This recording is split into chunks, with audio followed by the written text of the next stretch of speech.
back. Welcome to episode 4 of The Frontier, where we chat about next generation blockchains, meme coins, crazy stuff going on in the industry, and try to share some of the best insights and alpha we can gather. So today we're joined by, of course, one of our co-hosts, Kevin, formerly CMS intern, and as well as JMO. So everyone already kind of knows Kevin, but if you want to just say a quick intro on yourself, Kevin, and then we'll pass it to JMO. Yeah, Kevin, I worked at CMS for the last 2.5 or 3 or so years, and joined Monad to lead up the ecosystem growth initiative and help out on some marketing and memes on that front. And yeah, now doing the show with Logan and Legend. Awesome. Great to be here, JMO. I'm an investor at TCG. We created a crypto fund within the broader Churning Group. We've been in market for around 3 years now, and like to focus specifically on consumer applications that are kind of uniquely enabled by blockchains. So excited to have it.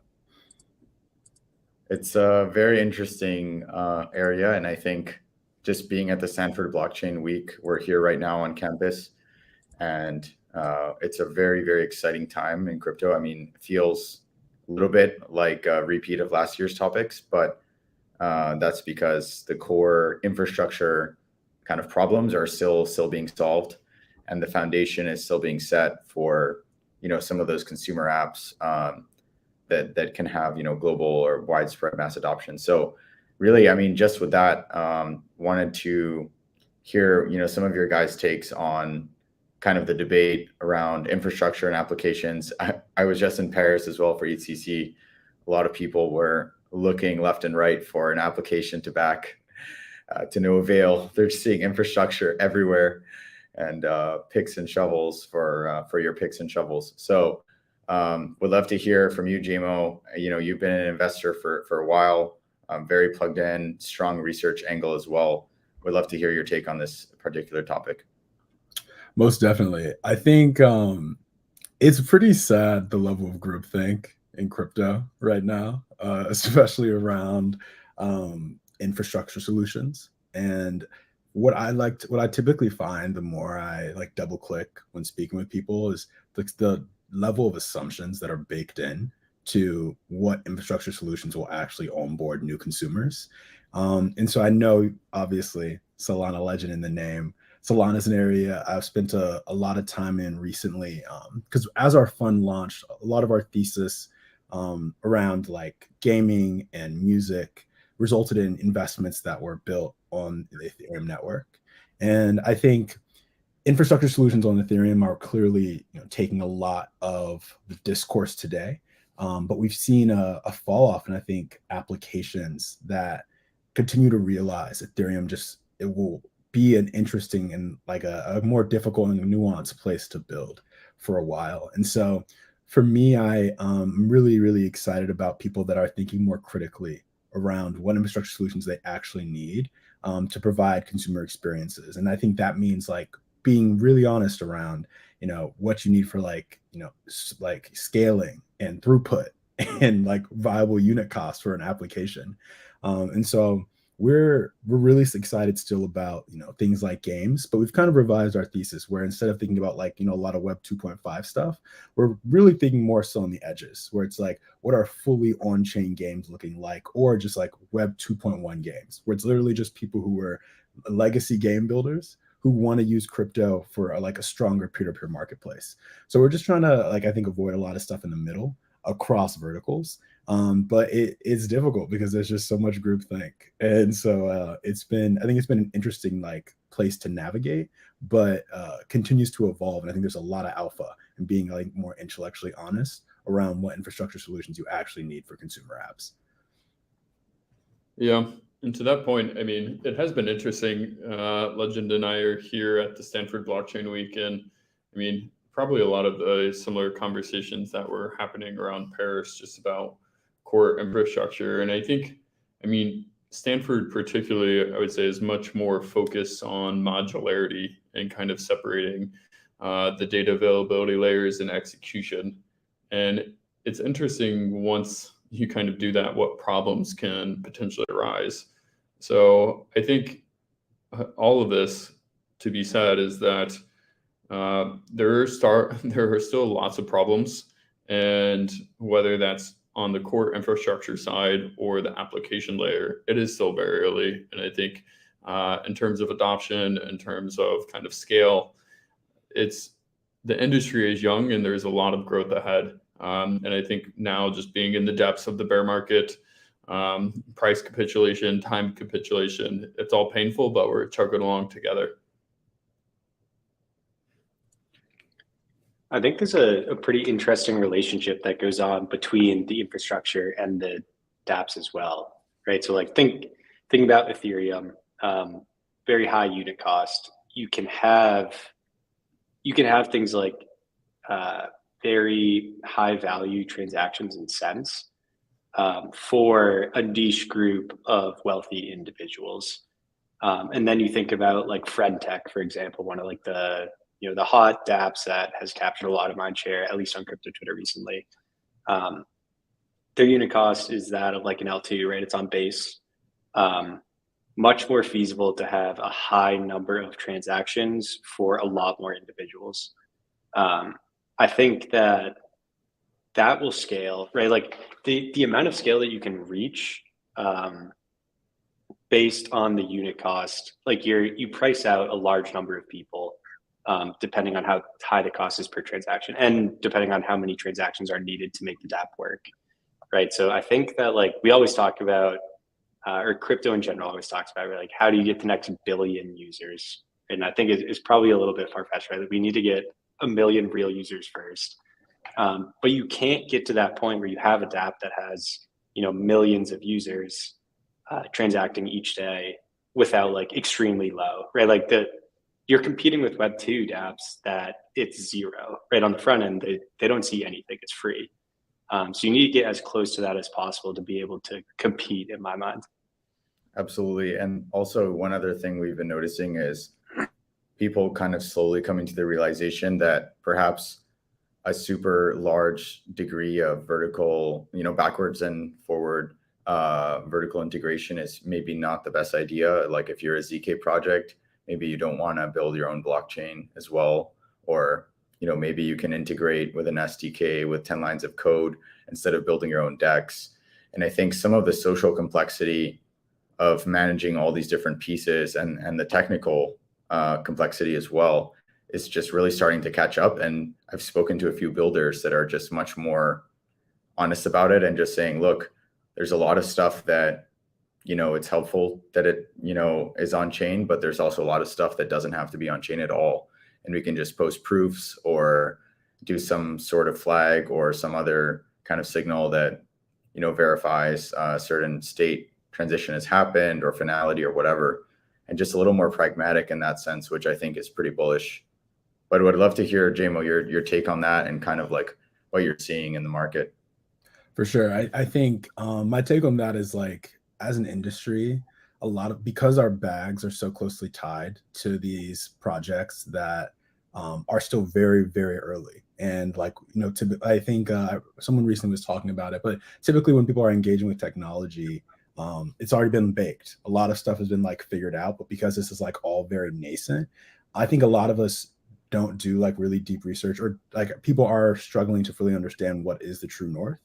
And so I think as an industry, we focus on means instead of end states a lot.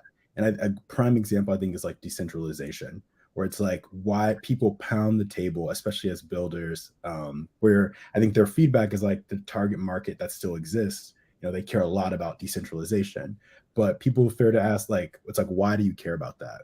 And you want something, I think, to be decentralized because it's censorship resistant. It gives you some guarantees that are actually like very useful, but you just get caught up in the noise of just all these means. And so for me, like the stuff as a result I'm seeing in the market that's getting me excited is taking that next step, like you mentioned, Legend, around, what's a more pragmatic use case of the tech.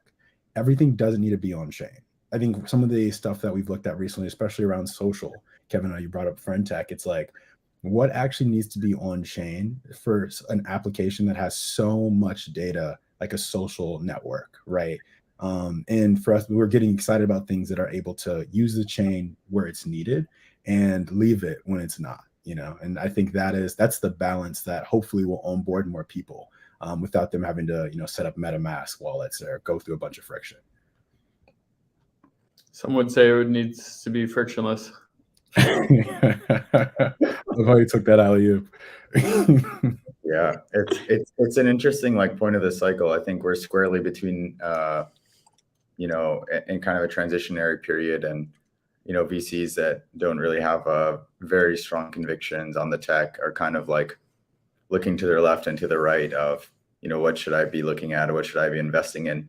I think there's some hot areas like RWA, some of the AI adjacent crypto deepin as well. It looks to be pretty promising, but generally there's no unifying theme or narrative that kind of non-technical investors and users can hold on to. And in the absence of that, we're seeing a lot of you know, back to basics, you know, in terms of speculative layer, shit coins, gambling, social and decentralized OnlyFans and all kinds of stuff. But anyways, on that front, it's pretty exciting overall. I mean, it's always great that people are engaged, but would love to hear your guys' take on kind of, you know, new methods of capital formation. So traditionally, what kicks off a new bull market is, you know, massive inflows into the space, but not only just because people are demanding a risk asset that's kind of further out the risk curve, but also there's an activity typically, right? In 2017, it was ICOs, 2020, DeFi summer, liquidity mining, yield farming. In 2021, arguably NFTs to a lesser extent with some of the primary sales and secondary activity. And kind of looking forward to 24, 25 timeframe, how are you guys feeling about, you know, that new capital formation window, what it's going to be, and kind of like, yeah, your general thoughts on it.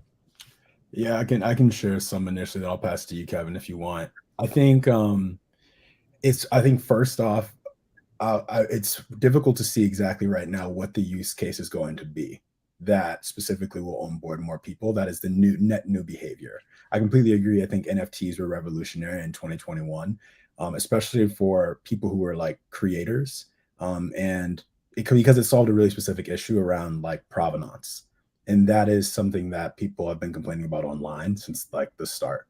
And so I think the next wave, some of what you're seeing right now is kind of like, now that rates are so high and structurally so many people have left, there's more of a sense of like, you know, how can we grow the pie and how can you give people upside and ownership and like as a result of their behavior. And I think stuff like Unibot, Rollbit, DMT, like these are all projects that are right now are like pretty early. They're a part of this on-chain meta, but they're introducing like revenue share and like more, I think, transparent forms of like burn mechanisms that try to give people more upside to reward them for their participation. And so I think whatever the next meta will be, hopefully there's like, it's directly tied right to a really cool new behavior that is uniquely enabled by the tech. But I think it will, like there will be a role of spreading the pie and giving people more upside. Yeah, I feel like we've thought about this is like the golden question of crypto for, you know, really since inception, but like has kind of become super prominent over the last 3 years, honestly. That's like, what is the killer use case for crypto?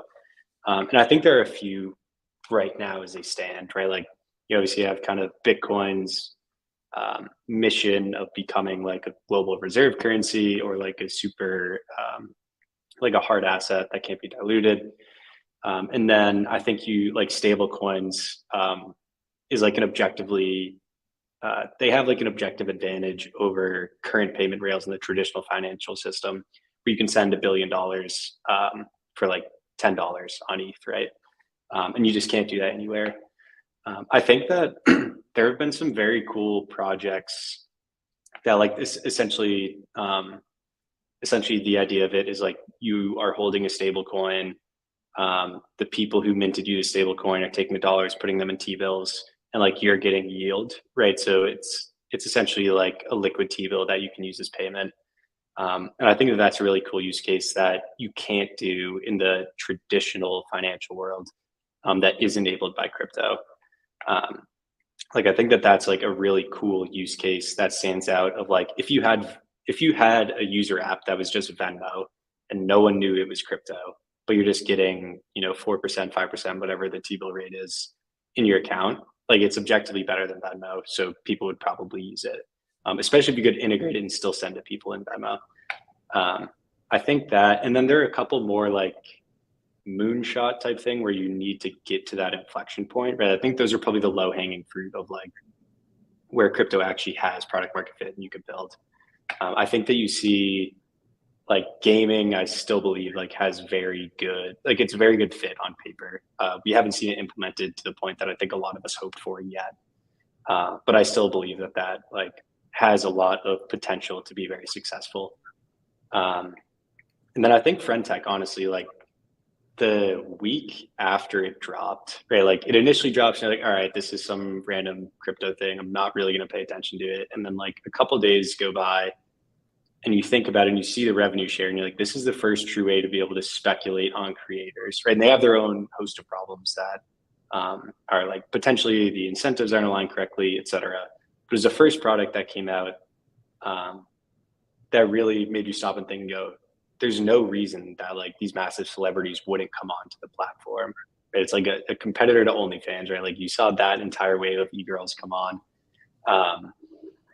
So like I think that there are some low hanging fruit that we can get as an industry. I think like the Venmo payments thing, like I think that like should work. There's no reason that it shouldn't.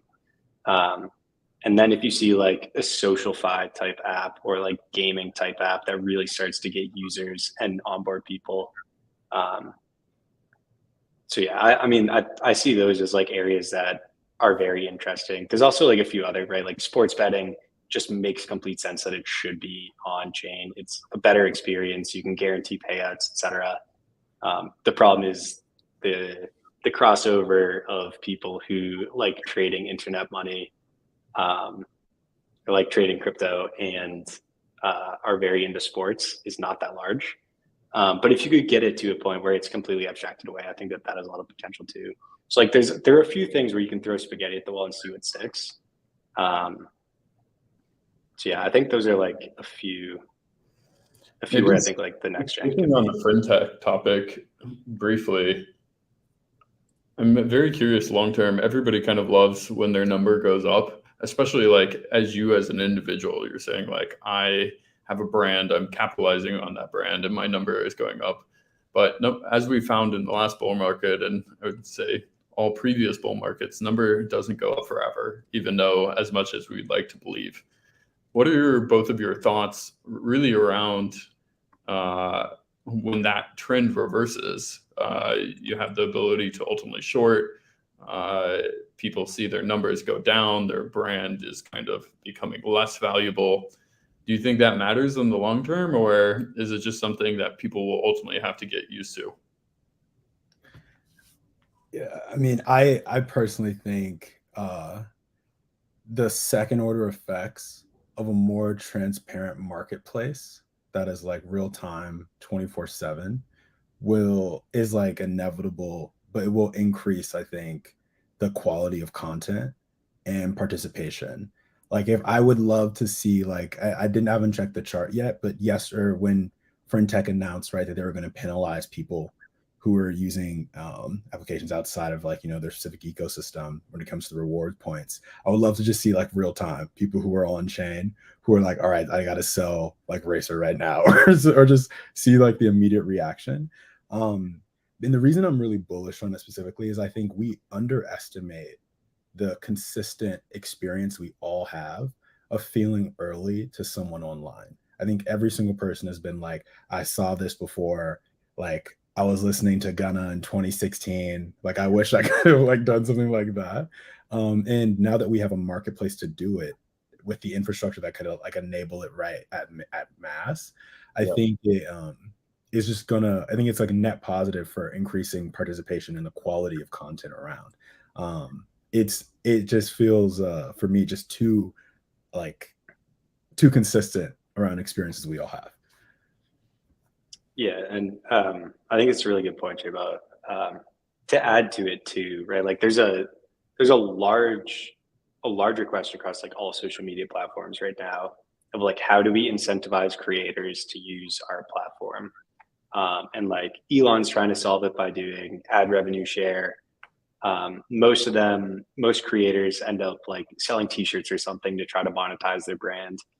I think that I don't know what the actual alignment for the incentive should be, but I think crypto could be a very good solution to helping content creators monetize or like getting influencers in there, right? Like NFTs were kind of the first, like, oh, well, I can just sell NFTs and then hopefully if I grow, they'll go up. And we kind of saw that like spike up and then die on the vine a bit. But I think just because that first iteration of trying to help the creators monetize didn't work, like I think that the idea is strong enough that like once someone actually does create it the proper way, that like crypto could be the solution for helping these people monetize their platforms. And I don't think Web2 companies have the ability to do it the same way.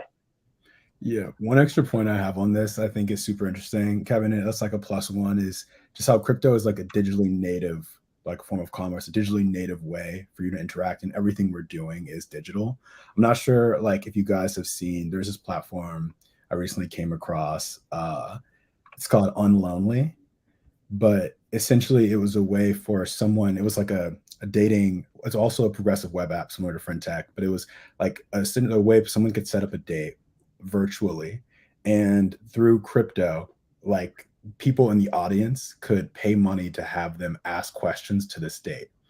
And it was like super awkward. This girl is like asking this guy all these questions that are like really tough around like his life and dating history. And but I think it shows like there's an audience for this, but people want more immersive experience. And at TCG, we were investors in Cameo, and Barstool, like a ton of creator driven brands and experiences. And the like largest takeaway is that, you know, super fans are really driving and providing a lot of this like creator economy, and they want a tighter relationship between the people that are making content and consuming it. And so I think crypto is like structurally has such a big advantage in enabling that relationship. Absolutely. I couldn't agree more. And I ran into a buddy of mine from college. We went to Cornell together, and he's building,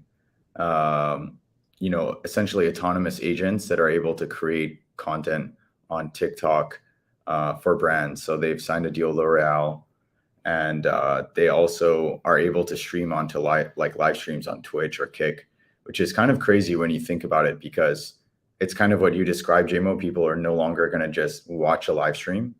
They're going to be entering trades with a trader live, or, inversing the trader because they think he's wrong, or maybe joining a trade and hitting a W together, or, taking a loss together.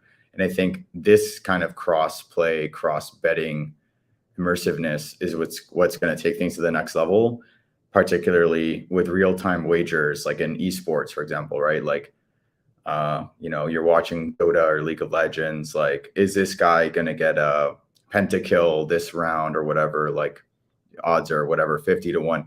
These sort of like more immersive experiences are very likely going to be powered by crypto. And I think when you start thinking about the amount of people in the world that have been terminally online, like Ansem says, like basically their entire lives, it seems like a very natural fit to build out these generative layers of experience outwards, like around social. And I think Twitter is also pretty well positioned, or X.com, to be kind of that town square for, payments and trading and social and, short form video content and those sort of things. Yeah, I want to add to JMO, what you mentioned earlier, right? It's like you saw Ghana in 2016 and you're like, damn, like I wish I could capture some of that upside, right? Like if I think a company is really good, I can bet on the upside and I can profit on it. There's no way to do it with Ghana, right? You just tell your boys and you farm clout. like there's a very open door, and I don't think Frentech would necessarily be like the best way to do this, right? But you could see a future where, say, Gunna was going to sell his album or like his Spotify. I guess you would need a different platform from Spotify, but say like all of his sales were coming in through this platform, and you could prove that 40% of the revenue share would go back into buying his token or whatever. So like instead of just speculating on him like pumping his shares, you're actually speculating on the success of his album sales, which again is a different way to cut the pie, right? And if that doesn't add to actually increase monetary value, then it doesn't actually go anywhere, right? You're just like, then it's pure speculation. But if you have 10,000 people who are sharing the upside and they all are promoting the album on that platform, maybe it does get like 2 or 5 times more purchases. You have all of these super fans who have their incentives aligned with you. And then you actually create more upside for the artist and benefits the shareholders. So like, I think that like there are so many different ways to cut it, right? I think we just need to try a bunch of different ones and see who really nails the incentive alignment. And then that's going to open the door. I love that example so much, man. It brings up a point that Jared Dicker, on my partner on the fund, talks about a lot of like, how can we make crypto better to get in than to get out? Because like structurally, every time you're like holding the bag for a lot of stuff, like the best feeling is like, how can I sell this for a 10x? When really we should be like wanting to incentivize people to stay and participate as long as possible. And I think that's why like Frentech is a really interesting model, and why historically a lot of stuff like social tokens, we've like really struggled to find projects we were excited to invest in, because like even when you talk about like royalty plays, where it's like, if I ever go to a concert, I really leave a concert being like, I wish I had some of that money. I'd typically leave being like, I would pay even more for that experience. That was so much fun. Me and my boys are going crazy, something like to that effect. And so I think like continued manipulation and just like getting creative around how we can spread that pie, show provenance, and reward people who are actually like growing it just has really strong product market fit with crypto. And I think it'll be like a big unlock. To Logan, your point to start, we're just so early. So we have to see how we progress there. I fully agree. And honestly, when you look at existing Web2 platforms and how little they share with users, it's actually quite crazy. Like even like a mapping app like Waze, right? They got acquired, and I think they're like star drivers, guys who had spent literally years on the road, like tens of thousands of man hours, got like a t-shirt or something, like insane to think about. Just just high level, like if AI is about intelligence, crypto is about coordination and incentivizing the right behavior. And I think even something like Reddit, like the creators of Wall Street Bets, imagine they had a ref link programmatically taking a portion of fees on every options trade that people were placing on Nvidia or Tesla during COVID. Like why can't we get better incentive alignment schemes? And I think that's kind of where a lot of this stuff will emerge, particularly as it relates to AI. A lot of the data sets are getting pretty depleted at this point. Like the internet's been scraped countless times. And unless you have some sort of like pristine well of data, you're going to need to incentivize acquisition of new data with tokens. Most likely, this is where crypto is going to come in. So we're kind of looking at that space as well. But we'd love to hear like how you guys think about, I guess it's a conversation around coordination and then, incentivizing behavior. I mean, I think to that point, on a high level, I mean, we kind of started a little bit of the conversation around capital formation, and it has been interesting just going back and kind of like thinking about that a little bit more and what will ultimately get us out of the bear market. I think we all kind of agree like the infrastructure problems need to get solved, and then you need to build like more novel applications. But as Diego kind of pointed out earlier on, like really in 2017, I think one of the interesting things that ultimately kicked off the bull market was just being able to coordinate the capital for really ICOs at that time, and liquidity mining ultimately kind of double clicked on that in 2020, where Compound was really like unlocked a new way to coordinate a large pool of capital to really bring forward the supply side and then also try to drive increased demand. And I think going forward, one category that a lot of people are uniquely kind of sleeping on is like the decentralized physical infrastructure networks, and really having that token be the supply side to coordinate capital in the real world, and then ultimately being able to utilize that token as well for the demand side.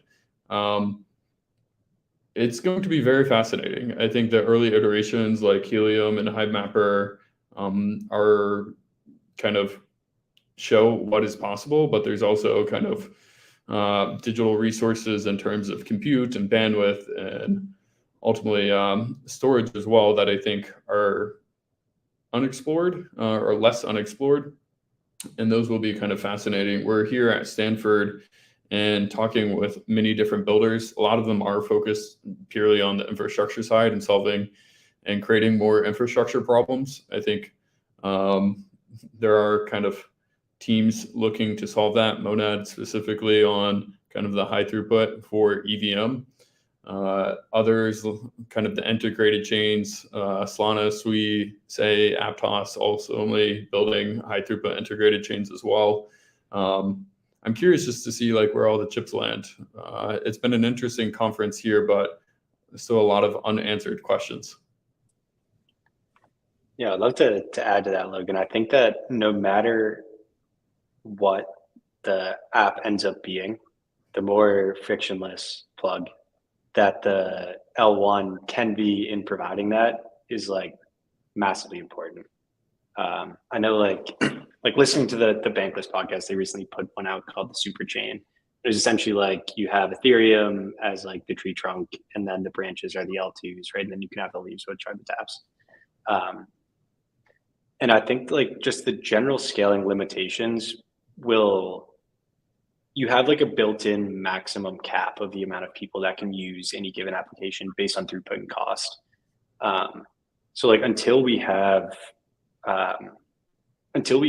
settlement layers that can handle high throughput, you can't have dApps that have high throughput, right? Like obviously, I think Solana has done an incredible job kind of pioneering that space, right? I think everyone, the first time you go on and use Solana, you have this aha moment where you're like, holy shit, like this is not like any other crypto. It's instant, it's free.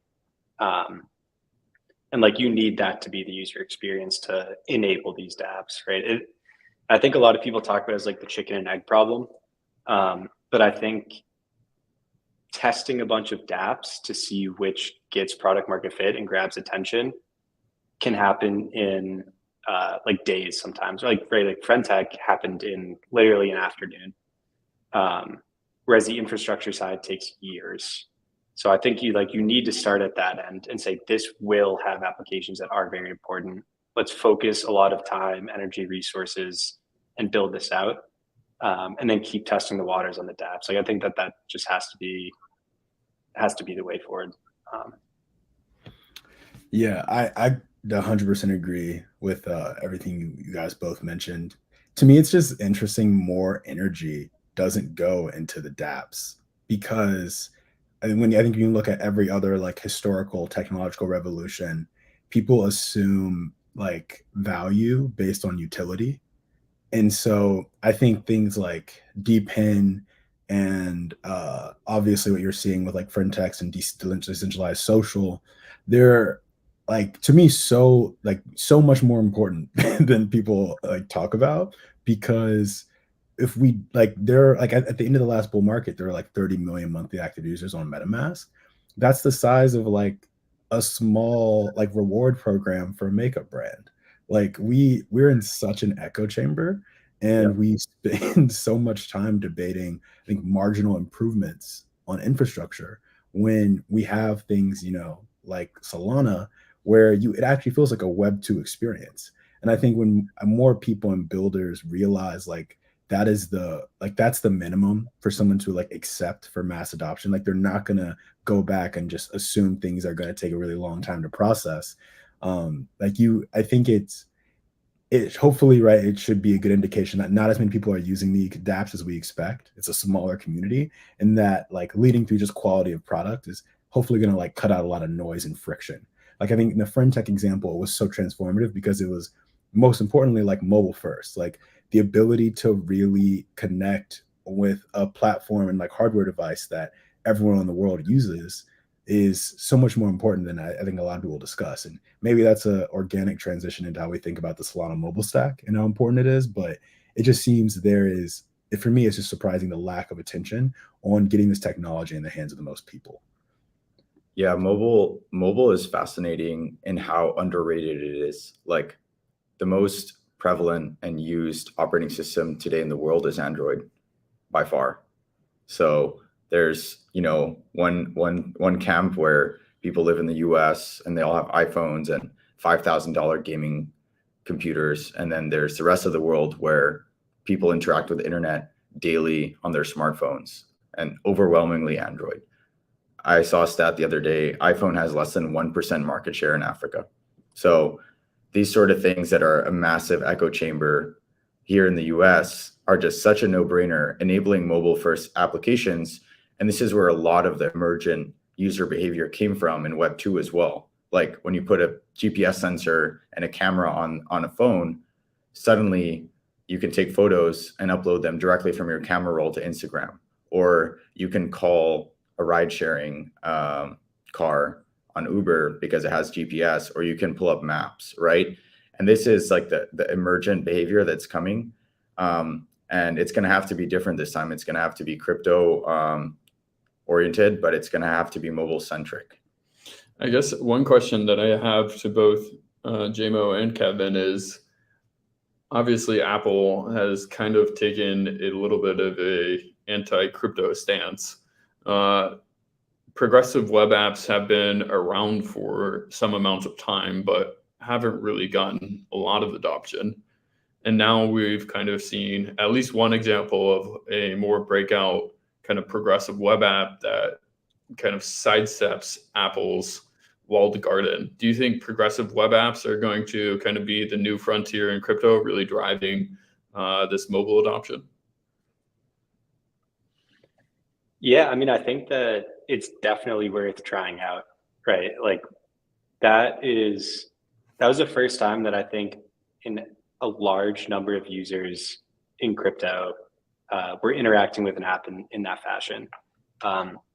The hard part is that it makes the user experience a lot worse, or at least like the UI is a lot worse, right? Like you're truly on a web page.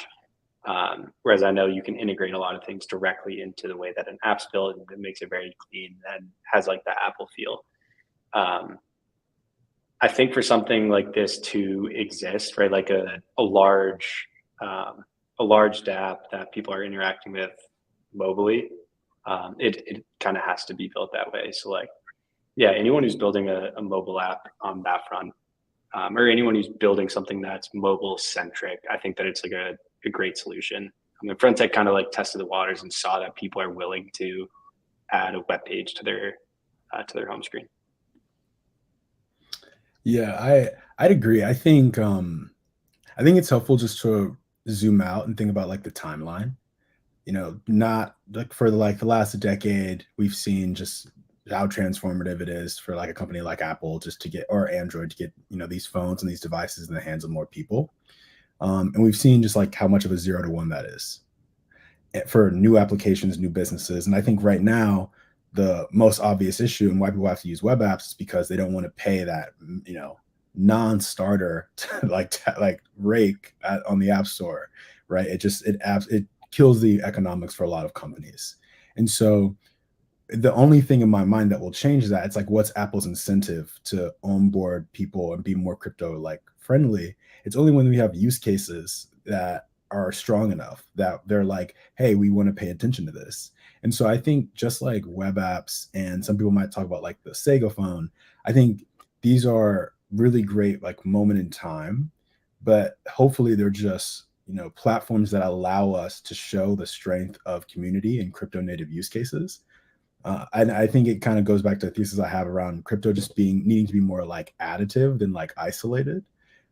Where hopefully, right, once we're doing enough stuff and FinTech is going crazy and Kevin's key is a 5 ETH floor, there's a more of an obvious use case for these legacy members to really buy in and be more like open to this emerging technology. Definitely. I mean, we need to give them a reason to care. Like right now, everyone sees crypto as kind of like this wild 24/7 casino where, life-changing money is made and lost. And I think it's not a totally unfair assessment, but the groundwork is kind of laid. I mean, there's a secure hardware enclave on your phone right now. It's just not activated for crypto. Like that can hold your private keys right there. And you start to imagine, what does a space look like when Apple has a wallet, when JP Morgan has a wallet, and people are using these cryptocurrencies every single day, and these interacting with tokens and smart contracts. And I think that's an end state that's not as far as we think, but I completely agree. Without better applications, no one is paying attention because they don't have to pay attention. They're not missing out on anything. I would say to build on that a bit too, right? Like just understanding where we are in this bear market, right? Like it's different from every bull market's different from the one before it, and every bear market's different. The bear markets seem to feel the same for some reason. But I think this one, like crypto, was very much in the public eye, right? Like if you ask anyone age like 18 to 50, if they know anything about crypto, like it's in the public thought sphere. And I think when prices are ripping, everyone's paying attention. They're wondering how to get involved, et cetera.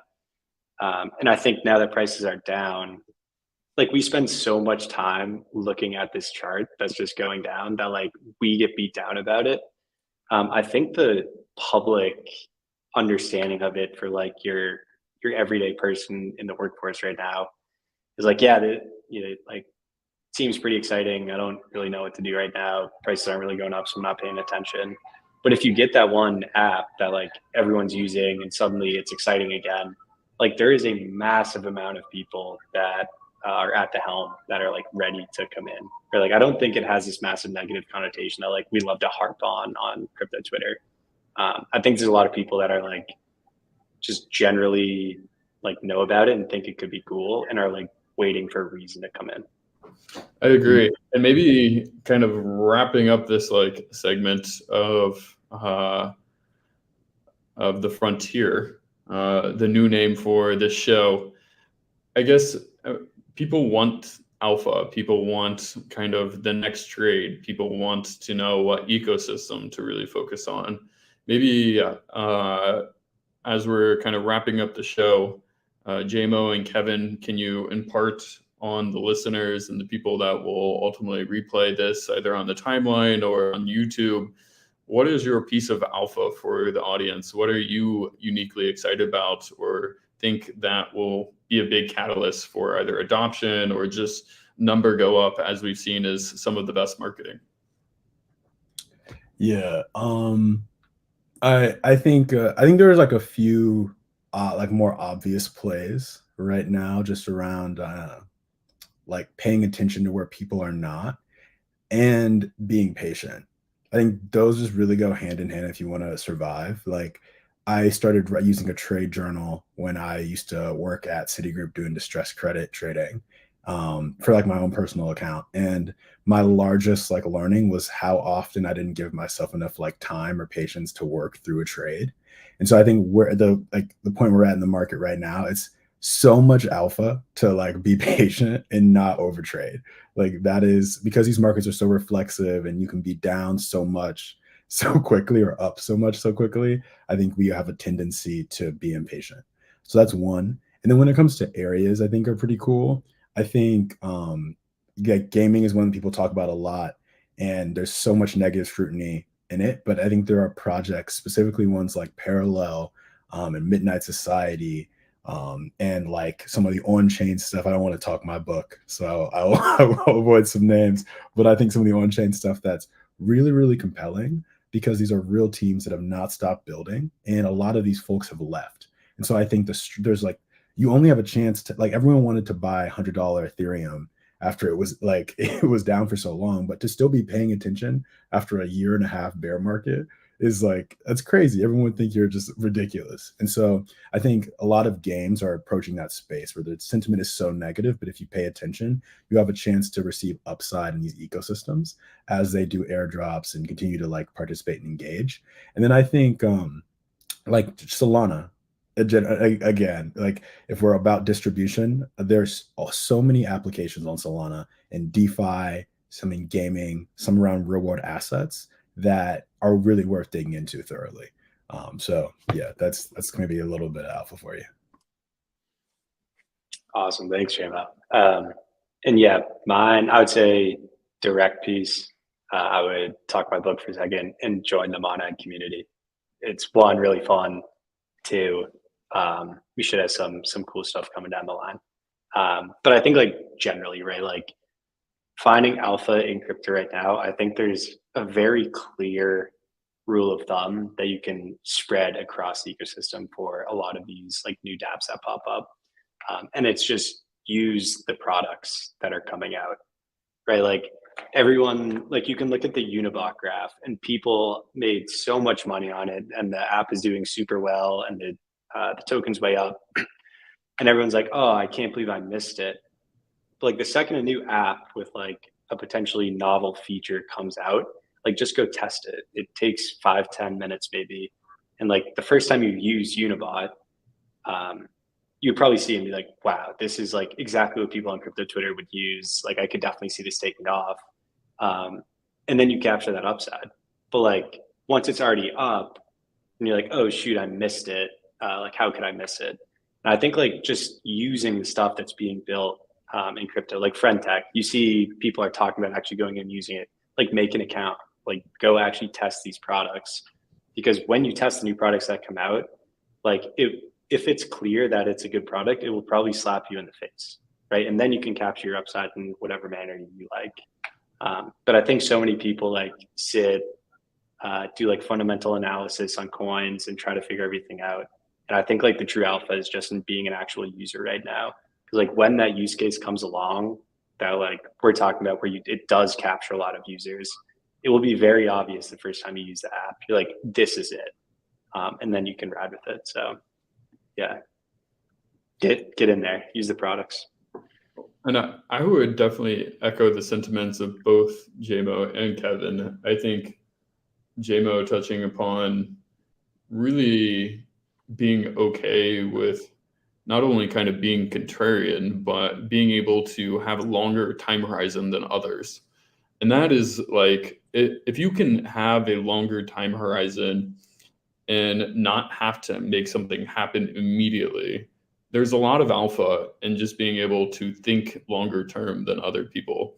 And especially what Kevin said, like being actually to go in, touch the applications, play with them, actually get your hands on them and see like, do you like the experience? Would you recommend this experience to your friends, your family, to your loved ones?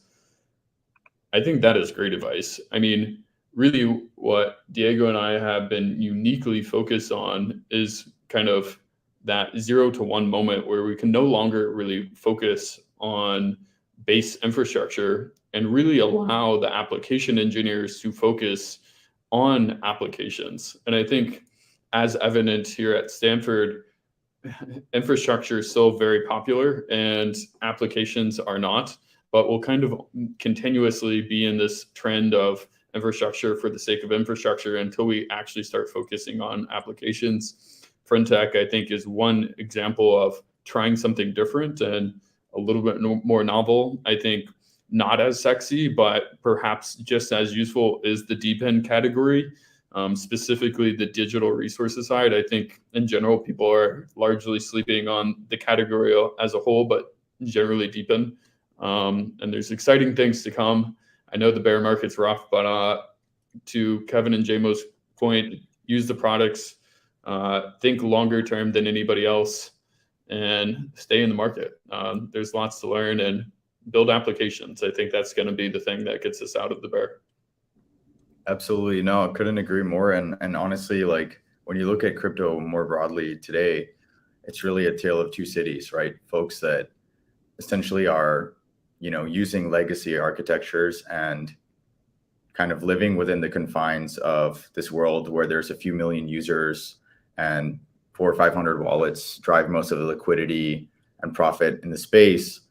And then there's another completely different camp that's saying, look, maybe we can graduate out of this kind of dial-up phase and expand, performance with different architectures and actually have an unbounded kind of no limits, no compromise performance situation where these much more rich and expressive apps can be built. And I think if we've learned anything from the internet, it's that infrastructure itself doesn't onboard people. UDP packets and TCP/IP didn't get users excited. It was novel applications like email and commerce and even social that really got billions of people on the internet. And I think if we kind of look at the past as any guide for the future, I think a similar thing will play out here. But there's huge alpha in just being contrarian, and every winning trade was FUDed, right? So Facebook in 2011, Tesla in 2016, the FUD truly creates the alpha. And I think that's what a lot of people are missing. They're taking a crowded trade and they're following the herd, which is always going to result in average returns at best. Perfect. Well, we'll end it on there for this episode. JMO, thank you so much for joining us. We are all in the bear market together. And so appreciate the wisdom that you shared. And Kevin, again, thank you so much. Awesome. Appreciate it, JMO. Let's keep it frictionless. Appreciate it, guys. Thank you, Sam.